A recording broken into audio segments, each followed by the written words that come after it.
Welcome to Convergence. Albert Einstein said among the most difficult problems in all of physics was Earth's magnetic field. My name is Mike Doran.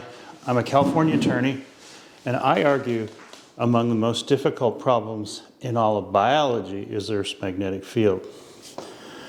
Today I want to continue to talk about the quantum brain of humans.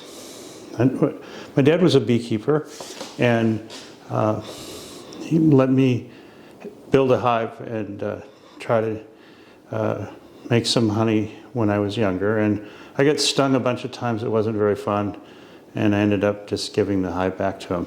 I bought the hive with my paper route money, I think, how that worked, but it was an interesting experience.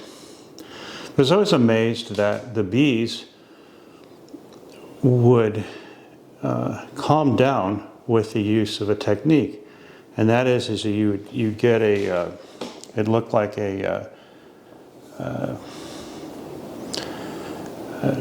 called a smoker, but it was a cylinder, and it had a baffling in the back that you would push, and you would take twine and cut it up and light it on fire, and then put it inside this can, and smoke would come out of it. And when you put the smoke on the bees, they had this reaction to the smoke. They would calm down, and they would go straight to their honey and try to eat it, which is a fascinating behavior of a creature that is tens of millions of years. I mean, bees have been found in amber. The genetics indicates, again, as I mentioned in the last show, that 80 million years ago social behavior occurred. And they're tiny, and they're able to do all these different things, including go and eat honey when they're smoked. And that indicates a very tiny processing area. And based on that, there was a time when I was thinking about this before I really started looking at climate change. And I had my office was next to a psychiatrist, and we went out drank beer one night and together with the psychiatrist. And I asked him this: you look at the bees, how tiny they are. It sounds like this is a quantum behavior. Maybe that's where the calculations occur at a quantum level of the cell. And his response was kind of interesting. He said that the way that we calculate things is kind of a fuzzy logic. And quantum mechanics is about finding that if you're looking for where an electron is going to be, you only have a probability of finding it, not a certainty. And that's kind of like what fuzziness is. It's the probability of finding an answer. So I've been thinking about the quantum brain for a long time, and it's kind of come together with the study of climate change. And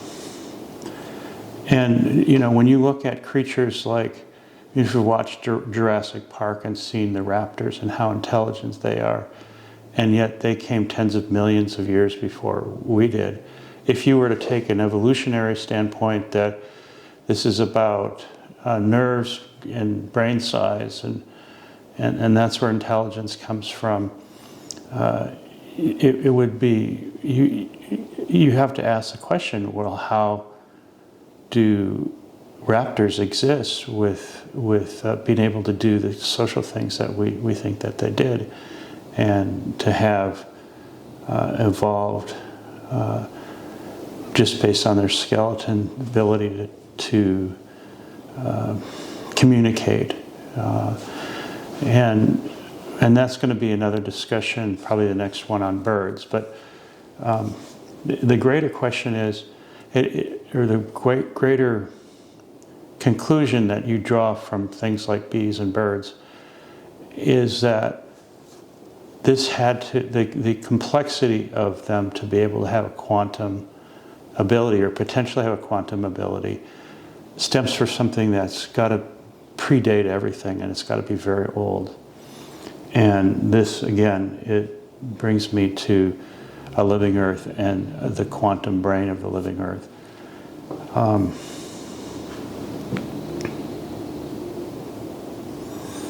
So one of the first clues that we have that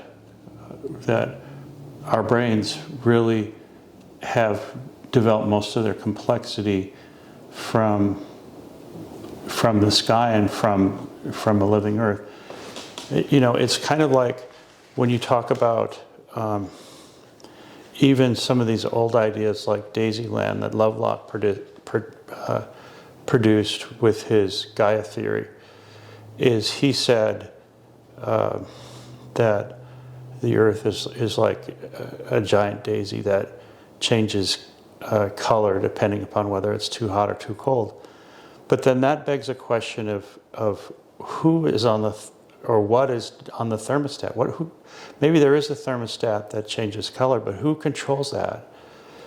And that leads us to kind of conclude that there's got to be intelligence behind that. And one of the first clues that we have is that our own brains have the same things that are in the sky. So, for instance, if you look at our brains and the different types of brain waves that we have delta waves, which are under 4 hertz, and that's deep sleep, loss of body awareness, dreamlessness. Theta brain waves, 4 to 8 hertz. That's where there's REM, sleep, semi-consciousness, meditation, light sleep with dreams. Alpha waves, 9 to 13 hertz, relaxed, drowsy. Beta waves, 14 to 30 hertz, awake and normal alert perception. And gamma is greater than 30 hertz, which is alert, heightened perception.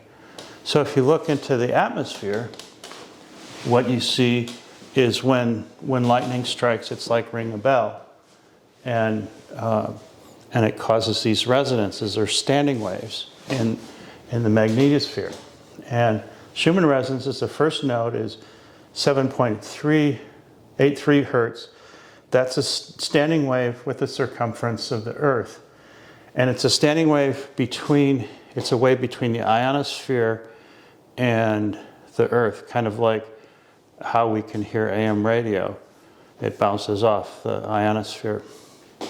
One of the things that's going on with climate change is there's been radio signal studies where recordings from radio stations have been looked at, and they have an echo inside them, because one wave goes directly from the transmitter to a receiver, and then one wave goes to the ionosphere to the receiver. You can hear that echo and measure it, and it's changed over since the 30s and so forth when these radio shows were on. And that indicates that the ionosphere has changed, and the changing that we're seeing is indicative of the ionosphere warming and the troposphere cooling. And then you have frequency nodes 2, 3, 4, 5 that very much align with brain waves. So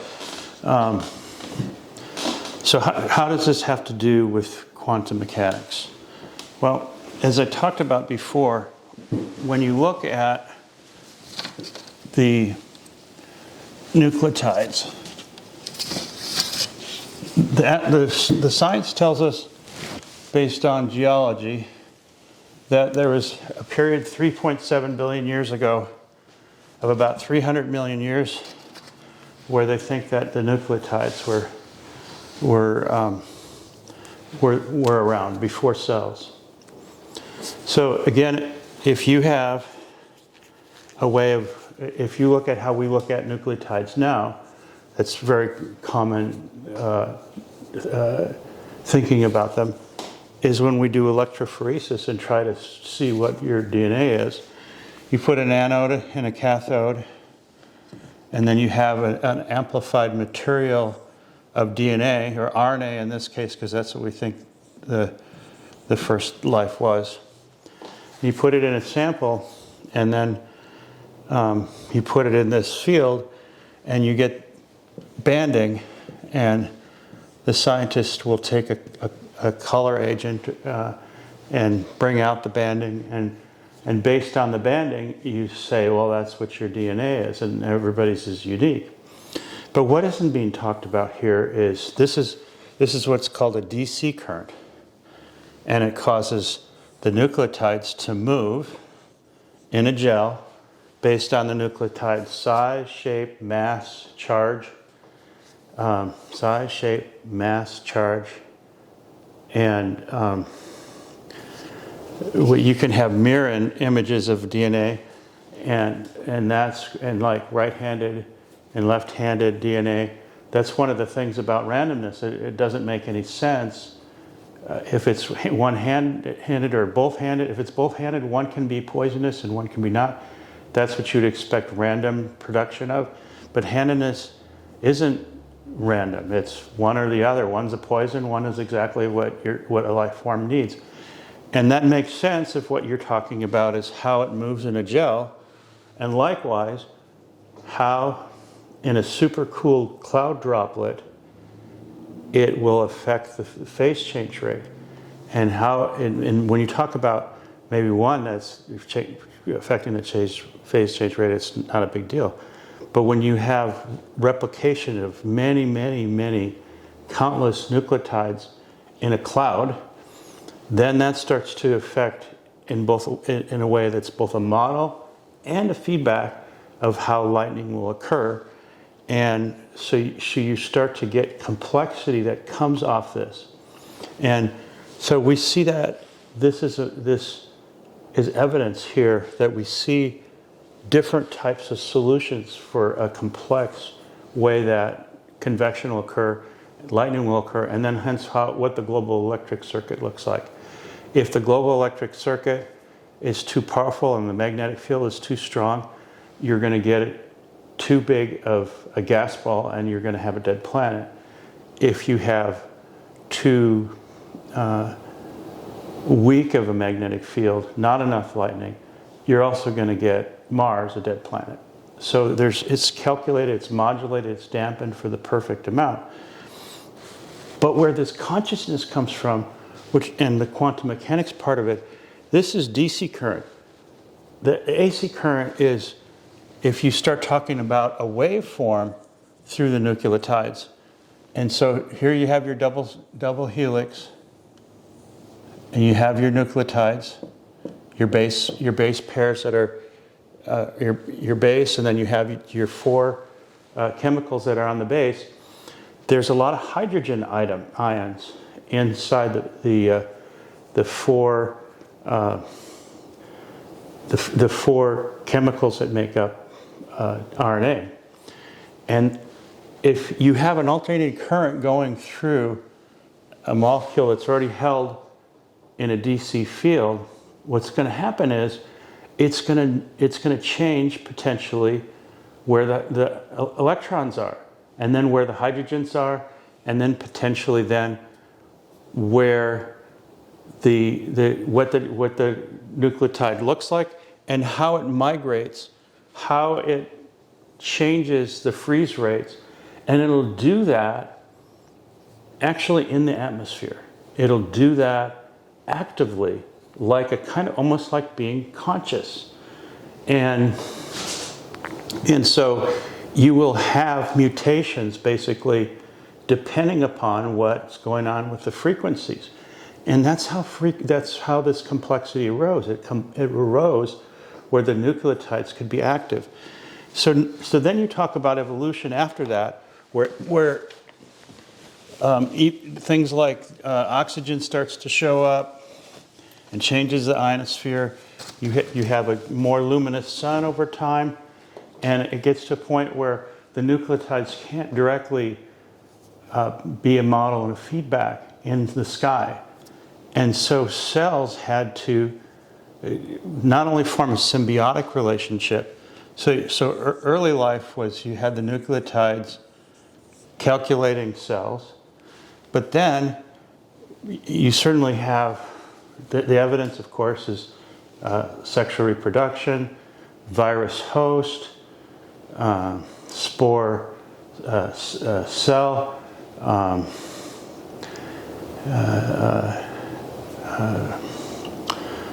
with plants, you have pollen.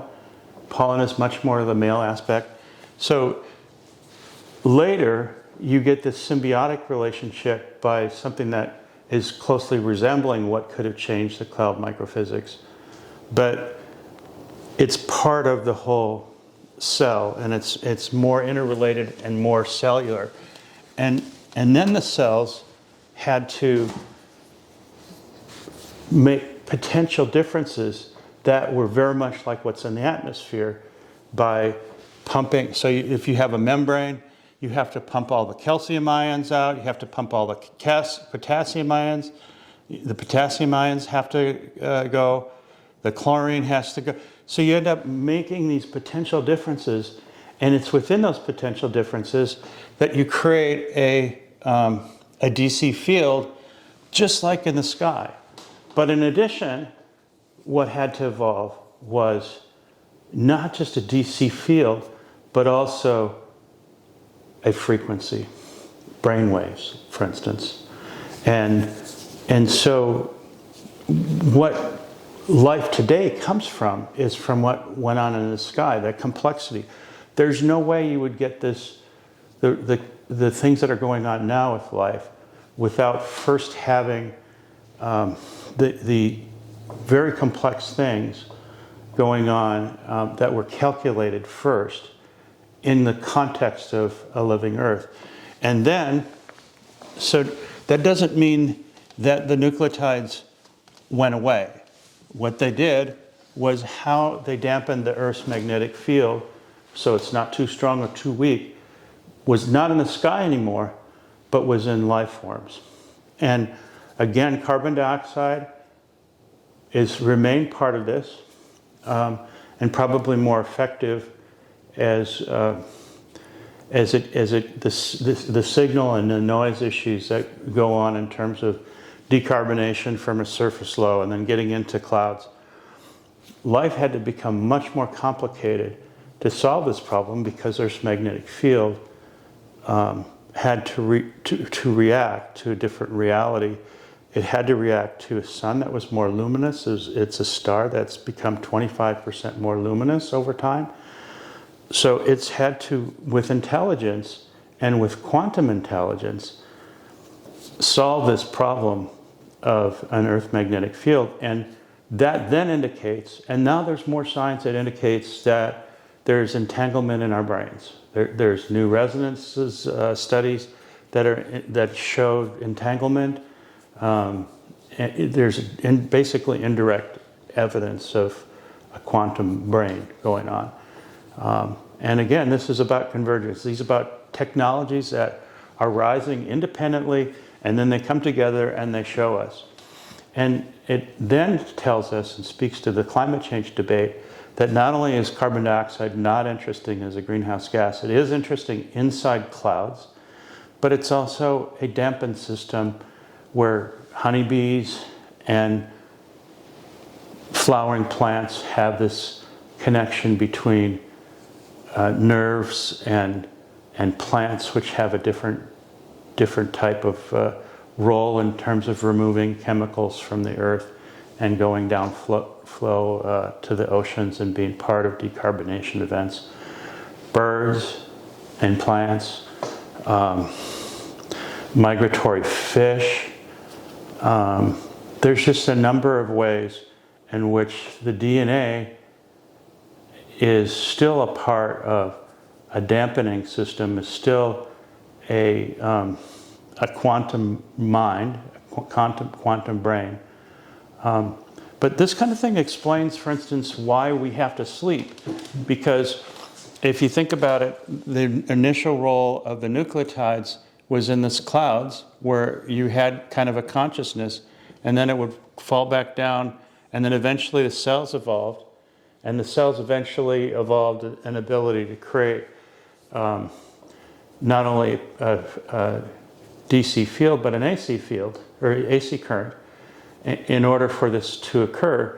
So you have a time in the life cycle of how this works where you have to rest to produce those fields in order for the quantum calculations to occur and for this fuzzy logic to exist.